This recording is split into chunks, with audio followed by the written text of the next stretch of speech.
Hello friends, English is a necessary aspect of the modern world. अगर हम अपने job prospects को improve करना चाहते हैं, अपग्रेड करना चाहते हैं, या फिर हम सक्सेस चाहते हैं अपनी किसी डिज़ायर्ड फील्ड में, then knowing and understanding of this particular language is very very important. यहाँ तक कि जितनी भी डॉक्यूमेंटेशन होती है, चाहे वो गवर्नमेंट डॉक्यूमेंटेशन लें या फिर प्राइवेट डॉक्यूमेंटेशन लें, या फिर मीडियम ऑफ करस्पॉन्डेंस की बात करें, या फिर number of books which are available in this particular language is in such a large number कि इन सब चीज़ों से ही हम ये चीज़ का अंदाज़ लगा सकते हैं कि ये लैंग्वेज को जानना और समझना कितना ज़रूरी है। अब क्वेश्चन ये राइज होता है कि how to improve the language. जितनी भी हमें इंग्लिश आती है उसे हम करेक्टली कैसे बोलें, कैसे उसे इम्प्रूव करें और कैसे उस पर्टिकुलर लैंग्वेज पे मास्टरी करें।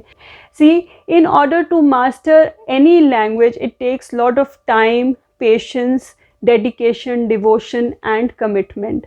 हमारी इस टाइम मेन एम ये होनी चाहिए कि we should get easy with the language, we should easily understand this language, we should be able to easily communicate in this language, and one should keep in mind कि no one is perfect, every one commits mistake. और हमें एक opportunity ढूंढनी है in order to communicate and interact in this language, क्योंकि जितना ज़्यादा आप इस लैंग्वेज के साथ कनेक्टेड रहेंगे उतना ज़्यादा जल्दी आप इस लैंग्वेज को पकड़ पाएंगे और ग्रामेटिकल जो मिस्टेक्स हैं वो भी आपकी कम हो जाएंगी। Now there are basic 4 requirements. जब आप कोई भी लैंग्वेज सीखते हैं तो 4 चीज़ें आपको बहुत ध्यान में रखनी है इस लैंग्वेज को सीखते हुए।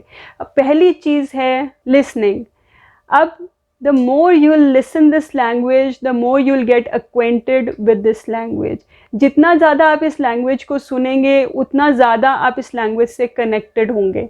जैसे आप इंग्लिश कोई शोज़ देख सकते हैं, टीवी शोज़ या फिर रेडियो शोज़ सुन सकते हैं, या फिर पॉडकास्ट या ऑडियो बुक्स या इंग्लिश मूवीज़ या इंग्लिश सॉन्ग्स, एनी मीडियम, जो भी आपको मीडियम अच्छा लगता है उस मीडियम में आप इंग्लिश को सुने और ध्यान दें कि वहाँ पर प्रोनंसिएशन कैसे हुई है।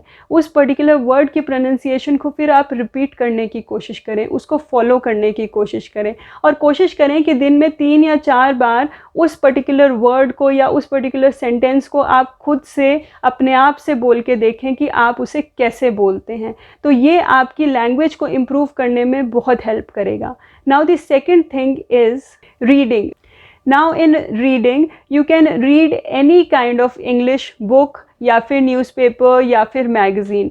अब रीडिंग से आपको कैसे हेल्प मिलती है, उससे आपको पता चलता है कि सेंटेंस फॉर्मेशन कैसे हो रही है, कैसे ग्रामर का यूज़ हो रहा है उसके अंदर, कैसे आप सेंटेंसेस को फ्रेम कर सकते हैं करेक्टली। तो reading also plays a very important part in improving this language. Now the next thing that you should know is about learning grammar.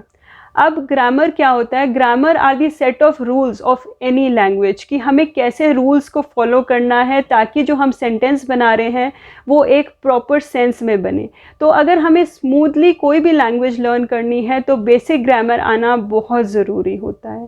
अब अगली चीज़ जो आपने ध्यान में रखनी है दैट इज़ स्पीकिंग। स्पीकिंग एक बहुत एसेंशियल पार्ट है कोई भी लैंग्वेज को मास्टर अप करने का या फिर इम्प्रूव करने का। Whenever you get chance you just interact. आपको अगर किसी और के साथ इंटरेक्शन नहीं करनी, you just face the mirror and just go on speaking whatever you want in English. तो इससे क्या होगा, you will build up confidence while speaking, और आपकी टंग भी फंबल नहीं करेगी and you will not get stuck while speaking a particular word या पर्टिकुलर सेंटेंस। तो उससे आपकी फ्लुएंसी और आती जाएगी। तो कोशिश कीजिए कि जितनी ज़्यादा आप इंटरेक्शन कर सकें इस लैंग्वेज में उतना ज़्यादा जल्दी आप इस लैंग्वेज को सीख पाएंगे। And the last thing that you should remember is writing. Writing सबसे ज़्यादा इग्नोर्ड पार्ट होता है जब हम कोई भी स्पोकन लैंग्वेज सीखने की कोशिश करते हैं, बिकॉज वी नॉर्मली थिंक कि हम सिर्फ स्पोकन इंग्लिश बोल रहे हैं तो हमें लिखने की क्या ज़रूरत है।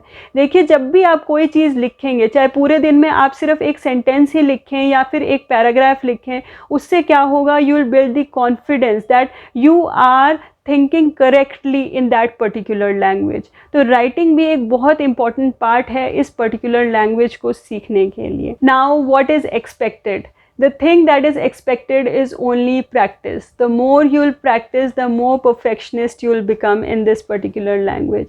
You just focus on the pronunciation, try speaking it slowly but speak correctly, and just take out from your mind that fear कि अगर हम इसको गलत बोलेंगे तो दूसरे क्या सोचेंगे, वो चीज़ आप अपने मन से निकाल दीजिए. Don't feel hesitated while speaking this language and you will just see कि कितने शॉर्ट ड्यूरेशन में आप इस लैंग्वेज को सीख जाएंगे.